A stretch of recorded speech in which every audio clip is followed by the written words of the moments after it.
Restrict करें। तो कोई भी अगर कोई सामाजिक फंक्शन है, धार्मिक फंक्शन है, राजनीतिक फंक्शन है, कोई स्पोर्ट्स इवेंट है, कल्चरल प्रोग्राम है, कुछ भी है, हर किसी की परमिशन जो है डिस्ट्रिक्ट मजिस्ट्रेट से यानी डीसी ऑफिस से ली जानी आवश्यक है। उसके लिए सीटीएम ऑफिस में कोई भी सीधा आकर के अपनी एप्लीकेशन दे सकते हैं, या डीसी ऑफिस की हमारे यहाँ एमए ब्रांच है, मिसलेनियस ब्रांच, वहाँ जा कर के कमरा नंबर 26 में जो बैठती है वहाँ जा कर के उस ब्रांच में कोई दरखास्त अपनी दे सकता है। और नीचे जो हेल्प डेस्क है ग्राउंड फ्लोर पे सेक्रेटरीट की, वहाँ पे भी हमने एक प्रावधान किया है कि वहाँ भी अगर कोई अपनी दरखास्त दे देगा उसको हम कोशिश करेंगे 1 या 2 दिन में मैक्सिमम प्रोसेस करेंगे, क्योंकि उसमें पुलिस की, संबंधित विभाग की, नगर पालिका या नगर निगम की, या अगर ग्रामीण क्षेत्र है तो संबंधित बीडीओ की, उन सब की एनओसीज की रिक्वायरमेंट होगी। उसके बाद ही हम जो है वो कार्यक्रम करने की परमिशन देंगे। तो एक चीज़ तो मैं स्पष्ट करूं कि कोई भी प्रोग्राम, चाहे वो सोशल हो, धार्मिक हो, रिलीजियस हो, राजनीतिक हो, कल्चरल हो, स्पोर्ट्स का प्रोग्राम हो, बिना परमिशन के लोगों की गैदरिंग ना की जाए। और जहाँ तक जो परमिशन दी जाएंगी वो इस शर्त पे, इस कंडीशन पे दी जाएंगी कि अगर इंडोर प्रोग्राम है तो उसकी अगर इंडोर हॉल की क्षमता जितनी है उसके 50% लोग ही उसमें आ सकते हों, और up to a maximum limit of 200। यानी इंडोर प्रोग्राम में कोई हॉल कितना भी बड़ा हो, 200 से ज़्यादा लोग तो वैसे भी अलाउड नहीं होंगे, और 50% मैक्सिमम उनकी कैपेसिटी अलाउड रहेगी। अगर आउटडोर की मैं बात करूं तो मैक्सिमम 500 लोग इसमें अलाउड रहेंगे। और जो अंतिम संस्कार हैं, फ्यूनरल्स हैं, वहाँ 50 लोगों की गैदरिंग या जमावड़े की आवश्यकता होगी। इसमें जितने भी ये जो रिस्ट्रिक्शंस हैं इनको चेक करने के लिए हमने जॉइंट इंस्पेक्शन टीम्स बनाई हैं। तो हमने 17 जो है इंस्पेक्शन टीम्स बनाई हैं, जिसमें हमारे ड्यूटी मजिस्ट्रेट जो कि क्लास 1 अधिकारी होंगे, और साथ में संबंधित एसएचओ, उनकी ड्यूटी लगी है।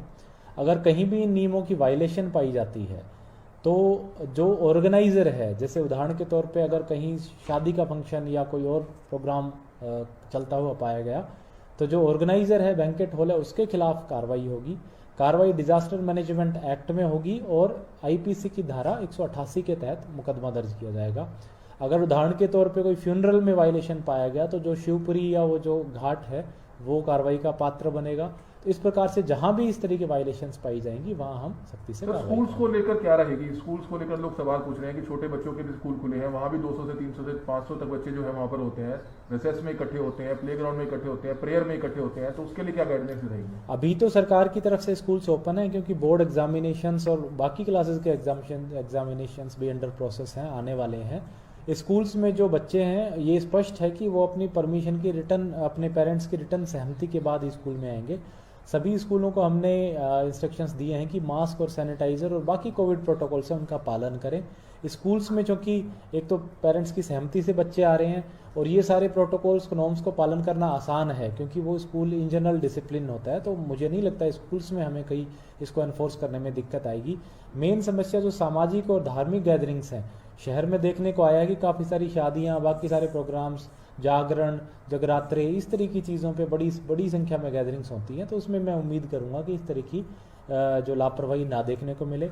जो हमारे बड़े मार्केट्स हैं, विशेष करके करनाल शहर में या इवन घरोंडा में और जो बाकी छोटे कस्बे हैं उनमें भी, उसमें देखने को आया है कि दुकानों पे किसी भी तरह का जो प्रोटोकॉल फॉलो नहीं होता। तो मैं आग्रह करूँगा सभी दुकानदार भाइयों से कि मास्क वो ज़रूर रखें, अपने वहाँ पे सैनिटाइजर्स रखें। अगर रैंडमली टीम किसी भी दुकान पे जाके चेकिंग करती है और ये कोविड प्रोटोकॉल पालन होते हुए नहीं पाए गए तो वो दुकानदार भी कार्रवाई का पात्र बनेंगे। सर, जिस तरह से आपने बताया कि 1 या 2 दिन में परमिशन मिलेगी, अब संस्कार जैसी कोई चीज़ है वो तो सेम डे होती है सर, उस केस में क्या रहेगा? संस्कार में कोई भी हमें आखिरी मोमेंट पे अगर इस तरह की इमरजेंसी आती है तो कोई एक इंटीमेशन, सूचना डाल करके और वो कर सकते हैं, बशर्ते वो अपने 50 की शर्त उसमें पालन करें। सर, एक सवाल सर और है, जैसे असंध है, असंध 40-45 किलोमीटर दूर पड़ जाता है, नीलोखेड़ी है, इस तरह की जगह से तो सर आना भी पॉसिबल नहीं है क्या? उनके लिए वहाँ भी कोई हेल्प डेस्क? हम एक हेल्प, बिल्कुल, जो रेस्पेक्टिव सब डिवीजन ऑफिसर्स हैं, एसडीएम ऑफिसर्स हैं, वहाँ पे सिमिलर व्यवस्था है। वहाँ भी वो अपने कंसर्न एसडीएम को या वहाँ की हेल्प डेस्क पे अपनी एप्लीकेशन दे दें, और हम जल्दी ही एक ईमेल आईडी भी जारी कर देंगे। लोग ईमेल के थ्रू भी परमिशन मांग सकते हैं, उनको फिजिकल आने की आवश्यकता नहीं जाएगी। तो ईमेल से उनकी एप्लीकेशन प्रोसेस करके उनको परमिशन वापस ईमेल कर दी जाएगी, लॉकडाउन के दौरान। बिल्कुल। और जो हमारा हेल्प डेस्क नंबर है उसको दोबारा से फंक्शनल करेंगे 1950। अगर किसी को कोई क्वेरी चाहिए तो 1950 पे। सर, एक लोग ये भी सवाल पूछते हैं कि इस तरह की जो पाबंदी है वो आम लोगों पर लगाई जाती है, जबकि राजनीतिक प्रोग्राम वैसे ही होते हैं, पॉलिटिकल प्रोग्राम वैसे ही होते हैं, उसमें भीड़ भाड़ का कोई ध्यान नहीं दिया जाता। अब इसमें मैंने जैसे स्पष्ट किया कि ये राजनीतिक कार्यक्रमों पर भी लागू रहेगा। कोई भी राजनीतिक दल अगर इस तरह की चीज़ें करता है या कोई भी राजनेता इस तरह की चीज़ें करता है और अगर बिना परमिशन के करता है, इन रूल्स को वायलेट करता है, तो वो दंड का भागीदार होगा। तो कोरोना के केसेस कितने आ रहे हैं, आज के केसेस कितने हैं और लगातार पिछले दिनों से नंबर क्या ऑफ कुछ तय केसेस जारी है? काफ़ी बढ़े हैं। आज मुझे जहाँ तक ध्यान है 250 के करीब हमारे यहाँ केसेस आए हैं। 201 केसेस हमारे यहाँ पे आज आए हैं। कोविड केयर सेंटर हमने एक तो बनाया है NDRI में, अब हमें लग रहा है कि उसकी एक्सपेंशन की भी ज़रूरत है, तो हम 1-2 और लोकेशंस ढूंढ रहे हैं। कुछ कोरोना पॉजिटिव पेशेंट्स इस तरह की लापरवाही करते मिले कि कोई, जब हमारी हेल्थ की टीम उनके वहाँ पे गई तो वो बाज़ार में गए हुए थे या बाकी लोगों से घुल मिल रहे थे। तो एक तो हमने FIR दर्ज करवाई है, बाकी इस तरह के और भी कोई लोग मिले तो हम तुरंत उनके खिलाफ मुकदमा भी दर्ज कराएंगे। और अब हमने कंटेनमेंट जोन दोबारा बनाने शुरू कर दिए हैं, बैरिकेडिंग करके उस एरिया को, उस गली को, मोहल्ले को सील किया जाए। सर वैक्सीनेशन को लेकर सर क्या कहना चाहेंगे? वैक्सीनेशन को लेकर लोगों में भ्रम है कि पैसे लगेंगे, प्राइवेट हॉस्पिटल में कुछ चार्जेस फिक्स है, सरकारी में फ्री है, एज फैक्टर 45 से ऊपर तो लग रहा है, क्या उससे नीचे के लोग भी लगवा सकते हैं? अभी तक तो जो सरकार की गाइडलाइंस हैं वो 45 से ऊपर वाली है, और हमने प्राइवेट और गवर्नमेंट मिला करके करीब 100 से ऊपर की साइट्स अवेलेबल करवाई हैं। पूरी तरह से फ्री है गवर्नमेंट जगहों पे, प्राइवेट जगहों पे फिक्स कर दिए हैं सरकार के द्वारा। और मेरा मानना है कि सभी को, जो भी 45 साल से ऊपर उस कैटेगरी में आते हैं, उनको बिना किसी झिझक के, बिना किसी संकोच के वैक्सीनेशन कराना चाहिए। अभी जस्ट पहले आज के वैक्सीनेशन की मैं फिगर देख रहा था, लगभग 5,500 लोगों ने आज वैक्सीनेशन कराई है। मैं हर रोज़ उम्मीद करूंगा कि अगर हम 10,000 के टारगेट लेके चलें तो महीने के अंदर अंदर हम अपने जिले की ज़्यादातर आबादी को वैक्सीनेट ऑन कर दें। पेमेंट सर कोई भी लगवा सकता है वैक्सीनेशन?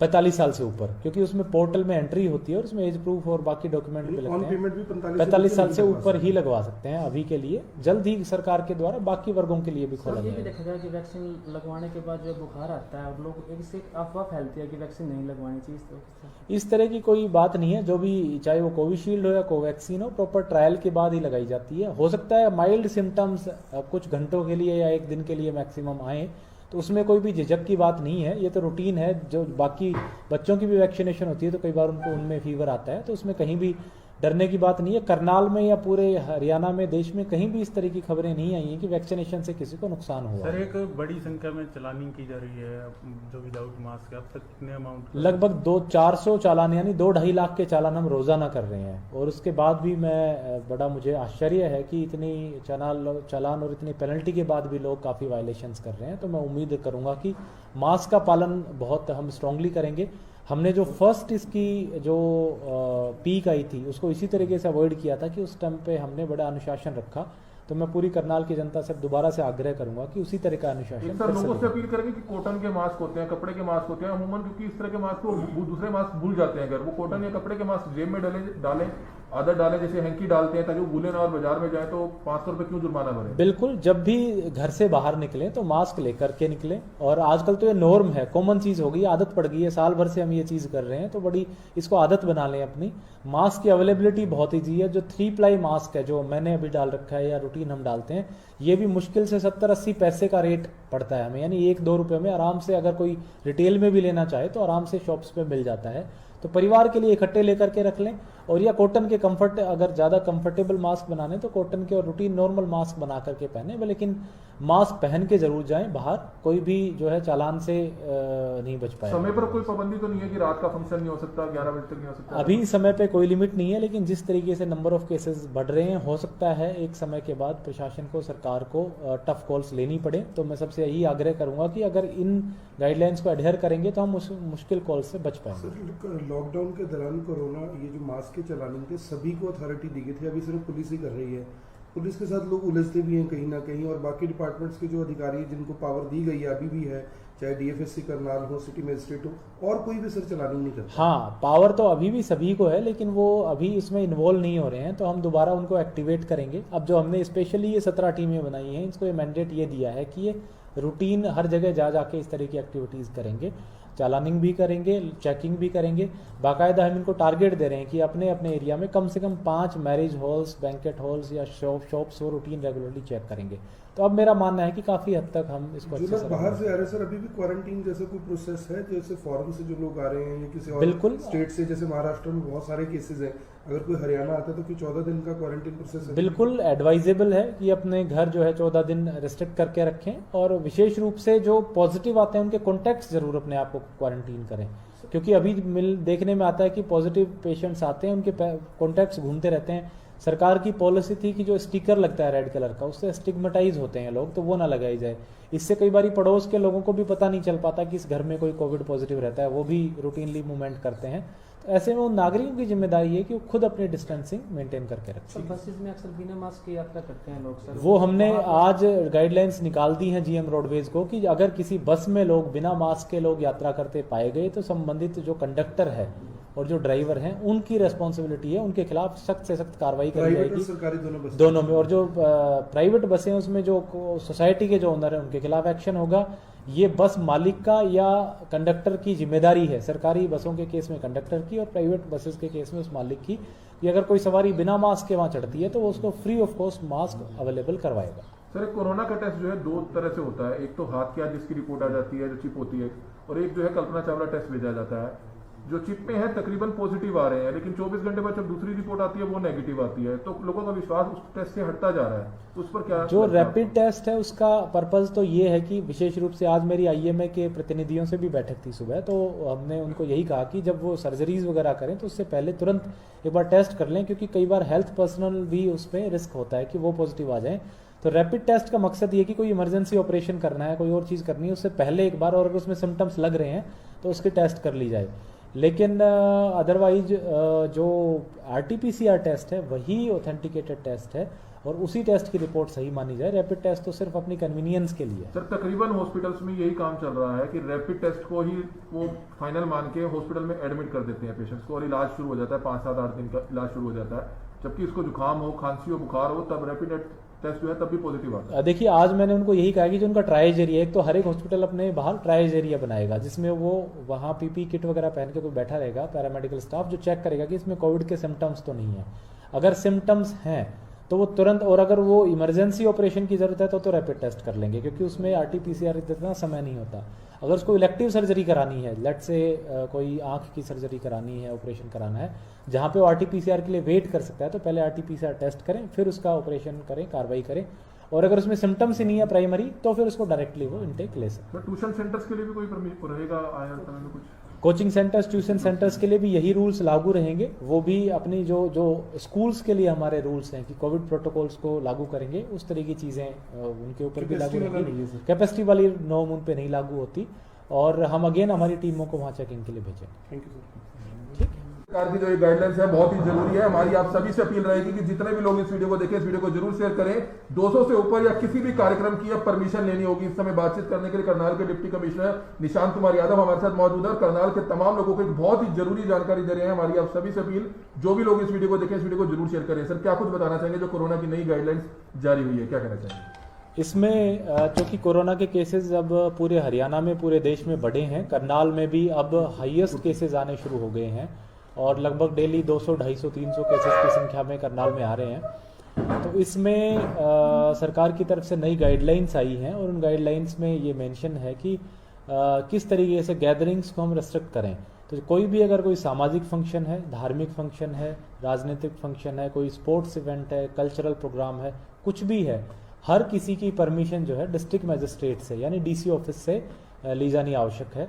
उसके लिए सीटीएम ऑफिस में कोई भी सीधा आकर के अपनी एप्लीकेशन दे सकते हैं, या डीसी ऑफिस की हमारे यहाँ एमए ब्रांच है, मिसलेनियस ब्रांच, वहाँ जा कर के कमरा नंबर 26 में जो बैठती है, वहाँ जा कर के उस ब्रांच में कोई दरखास्त अपनी दे सकता है।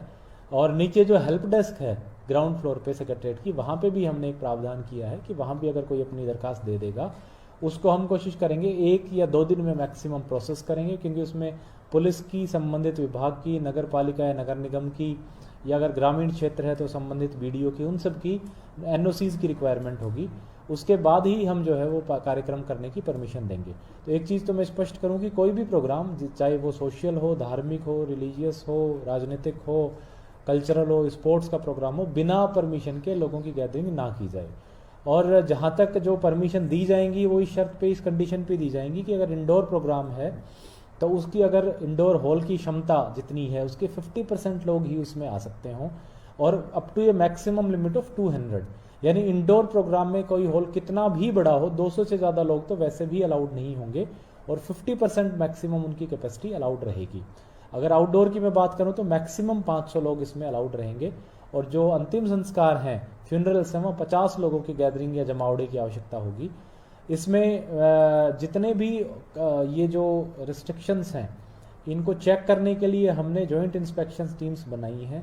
तो हमने 17 जो है इंस्पेक्शन टीम्स बनाई हैं, जिसमें हमारे ड्यूटी मजिस्ट्रेट जो कि क्लास 1 अधिकारी।